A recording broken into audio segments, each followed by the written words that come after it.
Hello everybody, Hamp Thomas again. I already got quite a few comments on the last video, but I want to break it down a little bit and let's talk about computers versus appraisers and price per square foot.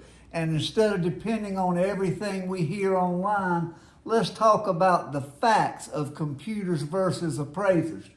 You know, remember that one example that we've heard about for the last 5 years. $20 per square foot adjustment and how that's just not enough. Well, they're right. That adjustment was not enough and it should have been called out, and it was. Well, good for them, but we can't keep using that example over and over again, you know.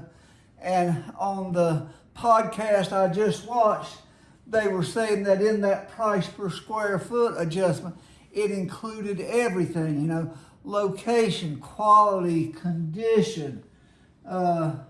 You know, it was all in that one price per square foot adjustment. Well, in an appraisal report, no, it's not. It is supposed to include one thing, the square footage adjustment. So, you know, the GSEs preach all the time about big data and the technology at their disposal. What does that mean? All right. They want appraisers to prove their adjustment, and they always, you know, talk down about appraisers and say that's not too much to ask for, you know, and make appraisers, you know, the aim is to put a bad light on appraisers in the view of the public. But that's not the case. It shouldn't be at all. You know, they're going to preach that, but if they're asked the same question about proving how their computer database came up with their adjustments, no one will answer the question. In other words, appraisers have to prove their adjustments, but they're going to rely on big data, and big data doesn't have to prove anything, because the computer says it must be true. Well, if appraisers have to approve their adjustments, how about let's ask Fannie Mae and Freddie Mac to prove their adjustments?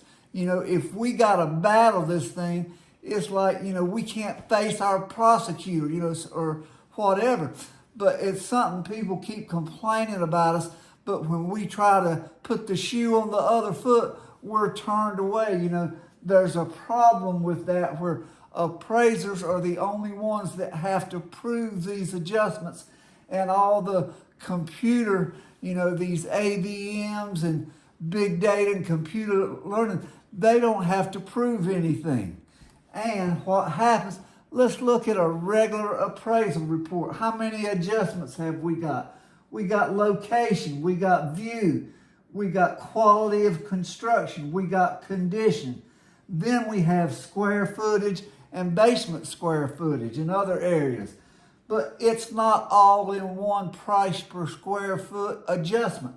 Now, we do have an area at the top of the appraisal form that says price per square foot, that underwriters often look at that.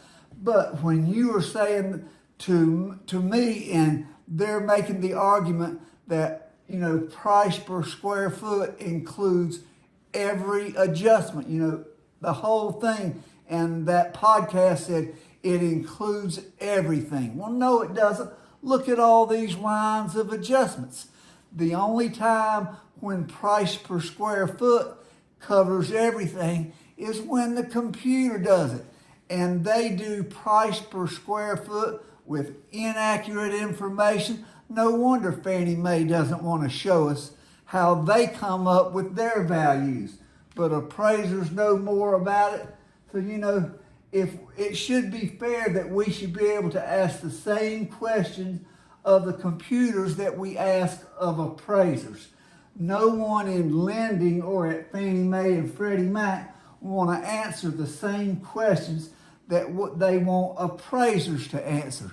Why is that? Because they know what the answers will do. It'll make them look bad. If you want appraisers to prove it, then you prove why your value is better than the appraisal. You know, let's try it that way for a little while. Thanks for watching.